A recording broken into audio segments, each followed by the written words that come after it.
Welcome, and fasten your seatbelts, folks, as we travel to the local fish hatchery in Grand Lake Stream, Maine. During your visit, you will hear from local fish culturist Josh and our regional fisheries biologist Greg, who will share their expertise of the inner workings of a unique and well-maintained operation. These men will explain in detail how salmon eggs are initially collected and carefully nurtured within the state-of-the-art conditions that they have provided, and then prepared for their eventual release back into the wild. The experienced professionals who serve at the Grand Lake Stream Fish Hatchery ensure that ideal conditions are met for these fish to thrive during their various stages of development by providing them with top-of-the-line nourishment, clean, clear water via a state-of-the-art filtration system, and optimal environmental temperatures. Hi, my name's Joshua Kuster. I'm a fish culturist here at the Grand Lake Stream Fish Hatchery, and we're here at the dam of West Grand Lake, which is the lake that feeds all the water to our fish hatchery. So it's quite a gorgeous place.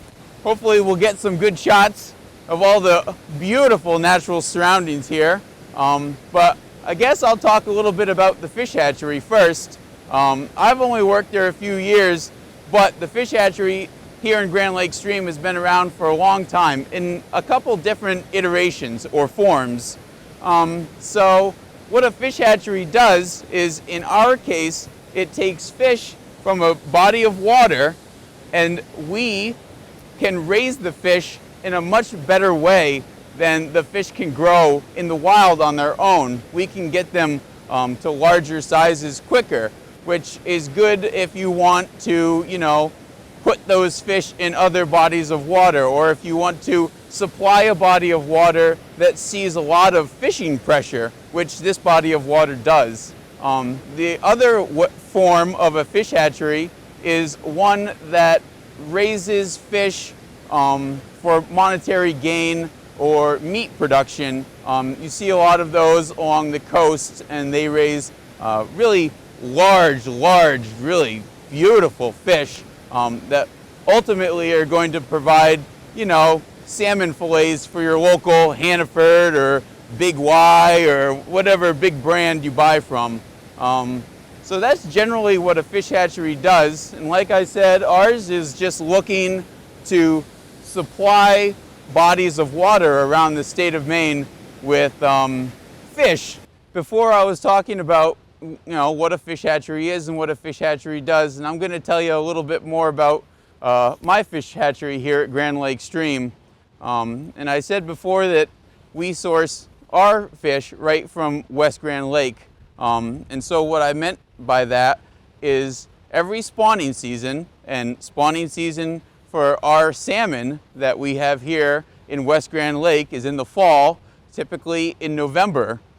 So every October we have a big production where we go up to the lake and we put boats in, and we have these big, they're called trap nets, and we put those out near the outlet of the lake, which is just above the dam that we were at. And so we set those up, and what a trap net does is it has a big long main line that's tied to the shoreline, and that main line goes out to what we call a box cage, and the box cage holds the fish once they follow the main line out to it. It also has a couple arm nets that go out from the main line, and this encourages the fish to kind of make their way into the holding box. So once they're in the holding box, they're basically just sitting there waiting for us to come and tend the net.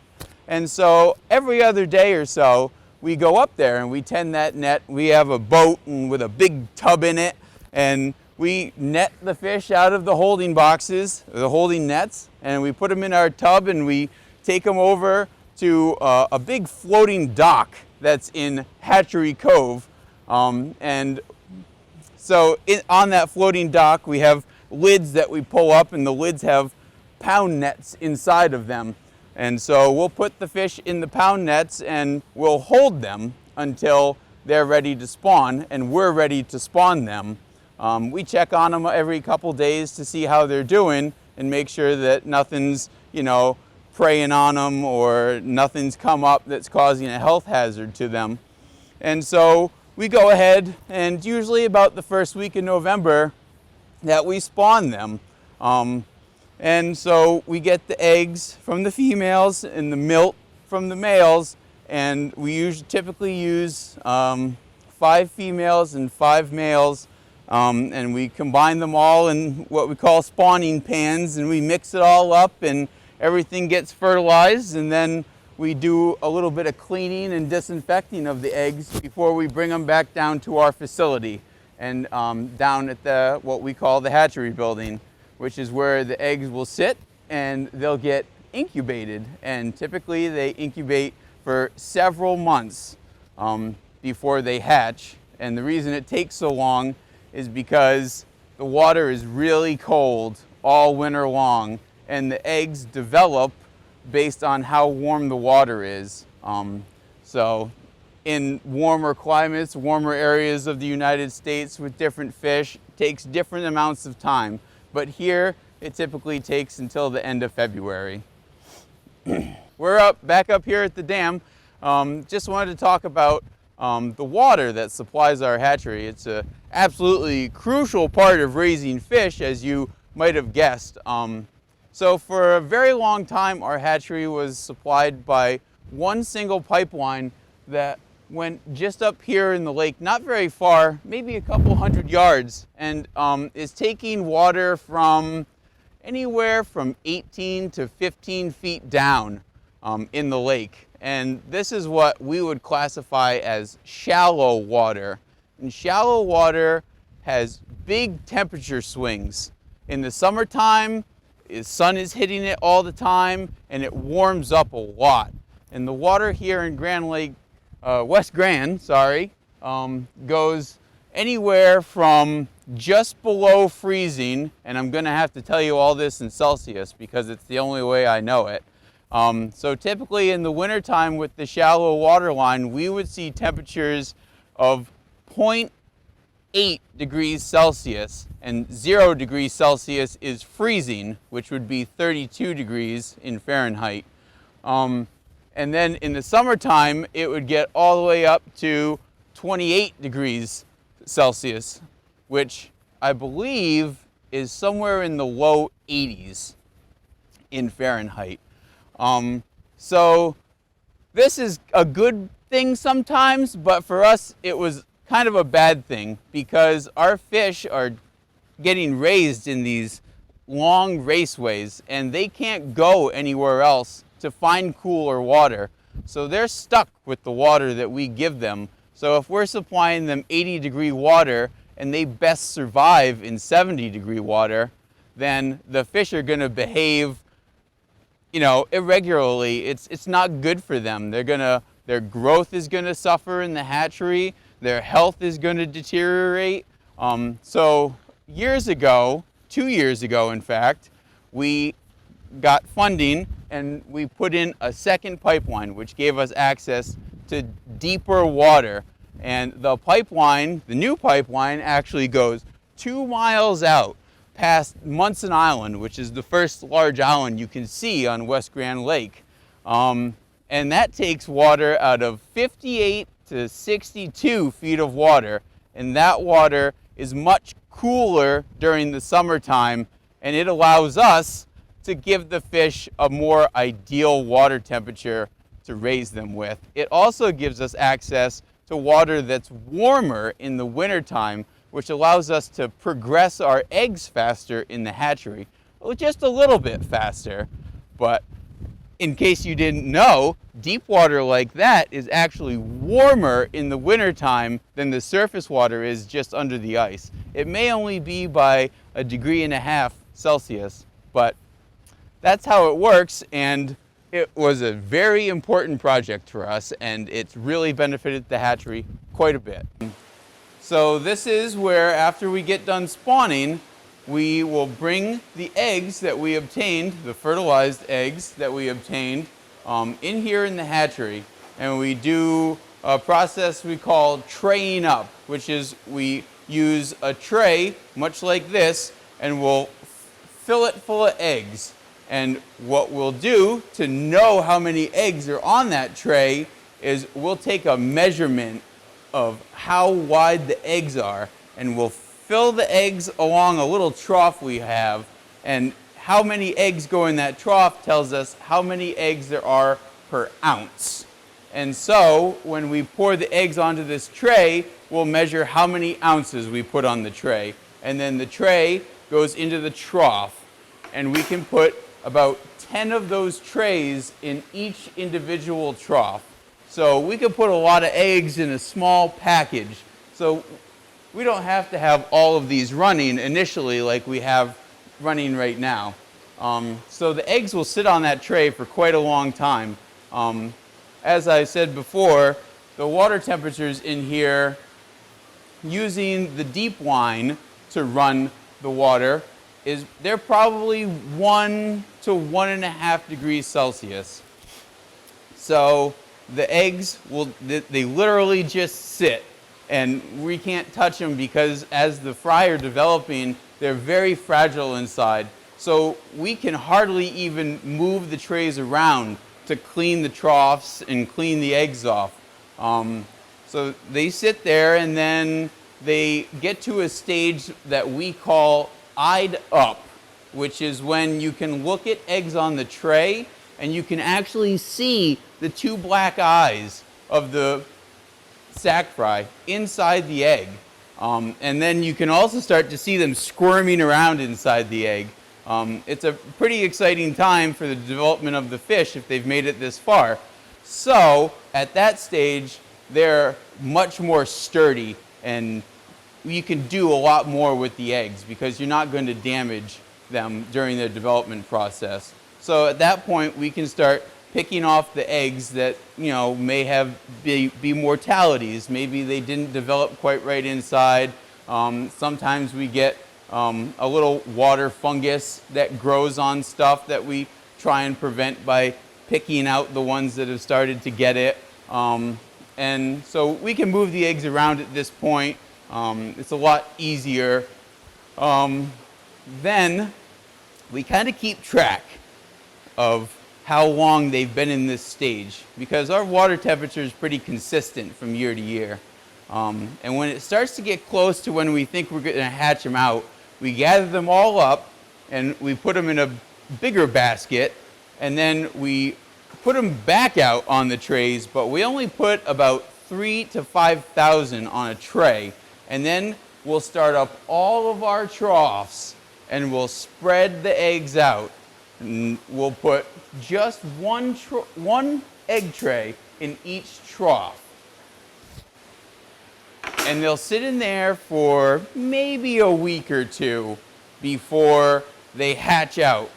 And the reason that these trays are designed the way they are is so that when the sack fry hatches out of the egg and they squiggle the remaining eggshell off of them, which isn't like an eggshell that you're probably thinking, like a chicken egg or anything. It's a very soft membrane that they just slough off in the water.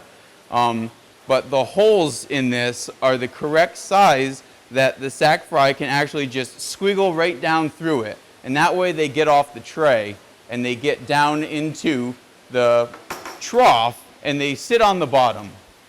So what you have to think is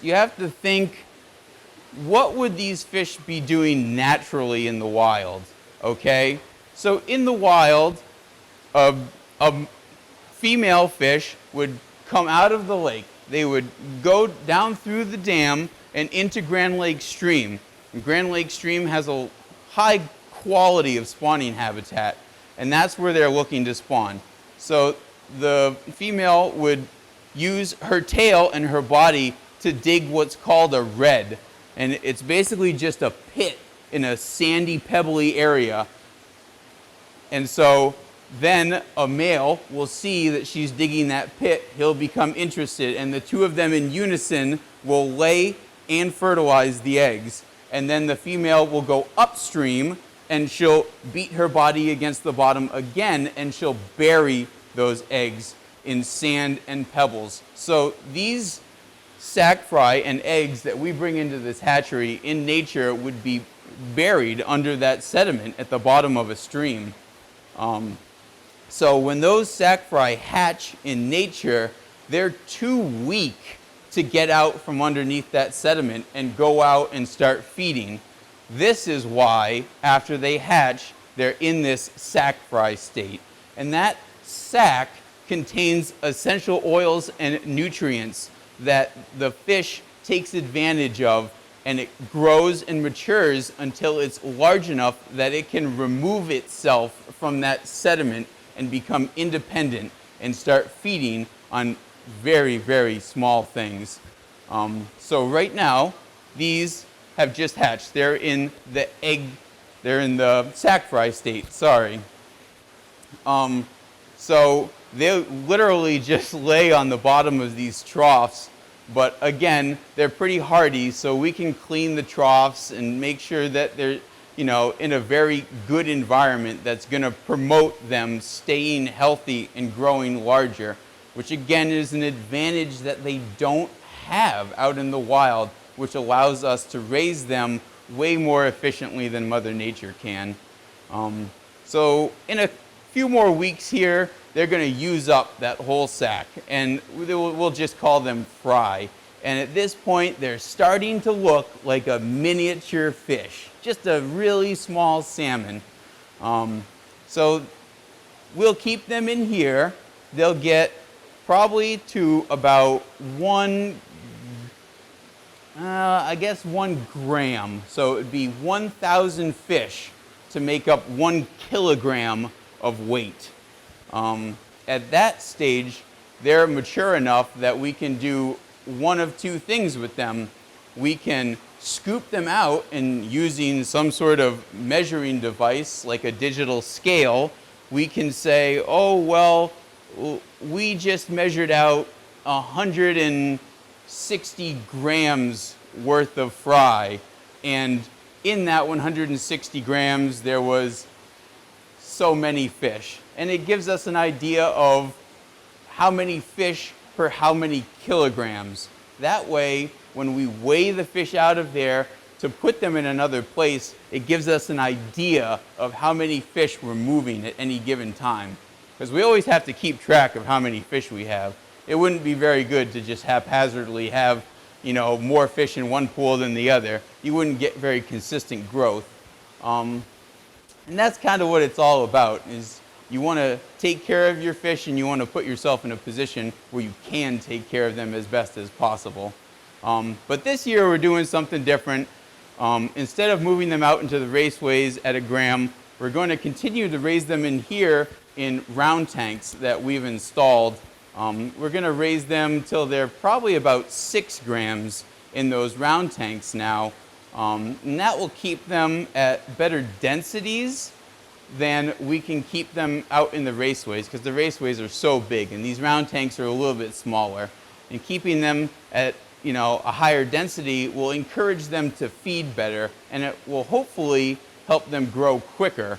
And then when they're 6 grams, we'll move them out into the raceways, where they'll spend probably the next year to year and a half growing in those raceways before we load them up on our stocking truck and we bring them to wherever the biologists have told us they want us to put them. And at least 10 to 15,000 of those fish will be earmarked to go right back into West Grand Lake. And that way we can continue the process over and over every year. Okay.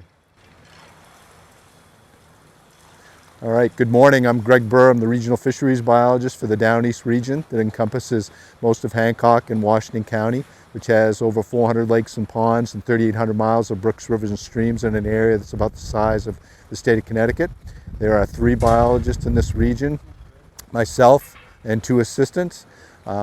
We're here today to mark landlocked salmon. It means we clip at least one of their fins off each year, for every year that we stock those fish, so that when we see them out there in the lakes and ponds, we can automatically tell how old those fish are and then how well they're growing per their age.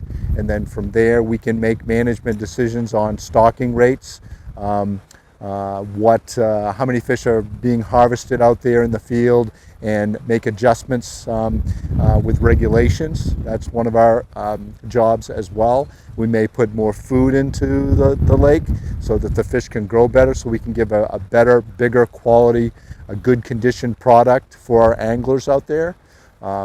That's just the basics of what marking fish does for us, give us age and growth.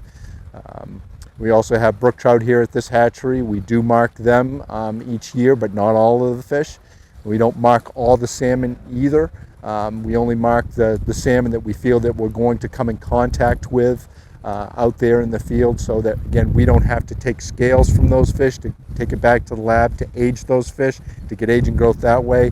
When we see the fish, we automatically know from the fin clip how old those fish are and how well they've been growing for their age.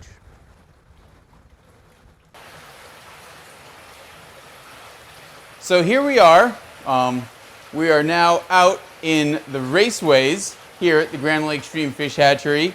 And the raceways are where we raise fish to either adulthood or until the size that is requested for us from the biologists. The biologists, they want different sized fish for different purposes.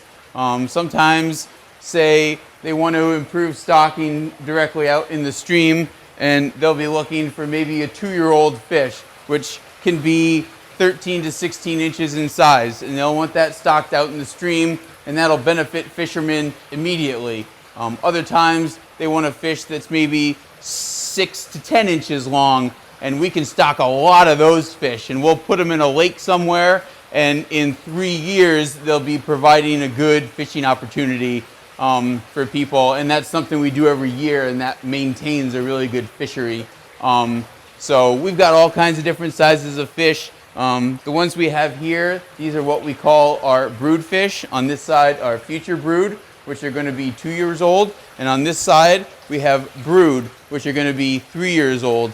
And we hold these brood fish just in case there's ever a problem with our egg take up at the lake, or if fish returns for some reason are really small and we just can't get what we need. We have these as a backup plan just in case, and I've only ever had to use them once, and that was during the installation for our new pipeline when we didn't have any water or fish on site. So that was a pretty unique thing. So we can put, depending on how big the fish are, we can put different numbers of fish in each raceway. You don't want to raise too many because they'll get nippy with each other, and they'll actually, they can harm each other if they don't have enough personal space, basically. So we kind of have an idea of how many you want to put in each raceway depending on how big they are. And of course the raceways are about 100 feet long, each individual raceway. It's about 8 feet wide, and the water in the raceway is only about 16 inches deep.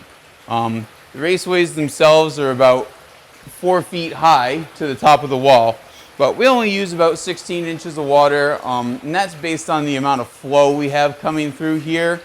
I think right now we use 700 gallons of water every minute that flows through each raceway. So for both the raceways, that means we use 1,400 gallons of water per minute. And if you want to look at a really big number, you can times that by minutes in an hour and hours in a day, and you'll be shocked by how much water runs through this facility in the period of a day.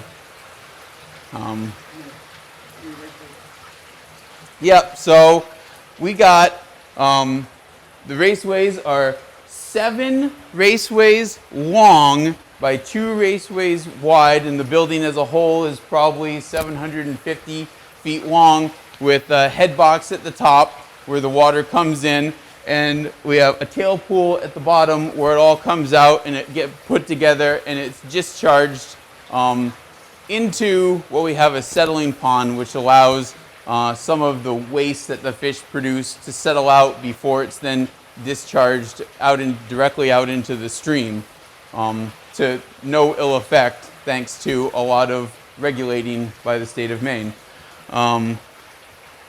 So we got to feed these fish. And it is a pretty simple thing. So we purchase feed from a company that produces specifically fish feed, just like Iams, makes specifically dog feed or cat feed. There are companies that do make specifically fish feed, and I'm not talking your little aquarium flakes. So I'm going to grab some pellets here. I don't know if you'll be able to see them on camera or not, but so what we have here is what we call a 6mm pellet, and again, everything is in the metric system here. So what we'll do is we'll take these 6mm pellets and we'll throw them right into the raceways, and they float a little bit, and some of them sink. They're right on that fine line between floating and sinking, and so the fish, they see the disturbance on the surface of the raceway, and their natural instinct is to come up and to investigate it. And if they see that it's something that they're interested in eating, which is almost anything that hits the surface of the water, then they'll come up and they'll take it right off the surface of the water, or they might eat it as it's floating down in the water column of the raceway. So there are a few ways that we do feed the fish. One is obviously by hand. We just take the feed out of the bucket and toss it to them. Another is by using specialty feeders. And this is a specialty feeder called a demand feeder. So the idea is it only feeds the fish as much feed as they demand or they need. So we've got this whole operation that hangs it down from the rafters. It's got a bunch of adjustability to it so that we can have the trigger down there at the water at just the right height. And this main portion of it is what we call a hopper. And the whole point behind the hopper is to hold the feed. So we'll take a scoop of feed and we'll just dump it in the hopper. And typically, we'll put 1 kilogram of feed in there at a time. And so it'll be just sitting out there in the raceways, and if the fish sees the trigger down here, which is just a really stout wire, and they'll see that, it'll just be touching the surface of the water. That way they always see that little surface disturbance and they want to go investigate it. And occasionally they'll come up and they'll nip at the bottom of the trigger. And that nipping has a little plate at the bottom of the hopper that might be difficult to see, but it's there, trust me. And when they hit the trigger, it tips that plate and the food comes out of the hopper and right into the raceways. And there's a bunch of adjustments, like I said. Sometimes it can let too much food out and sometimes it won't let enough out. And that's one of those things that's up to our discretion to kind of keep tabs on and adjust it as needed. But that pretty much covers everything that goes on out here in the raceways. We'll see what else we got. So that right there, what we've seen is basically the whole process from start to finish of what we do typically here at the Grand Lake Stream Fish Hatchery. And I just want to make sure, everybody understands that everything we do, that whole process, all the work that goes into it, we do all that to provide a resource, to provide an activity that people here in Maine and elsewhere really enjoy.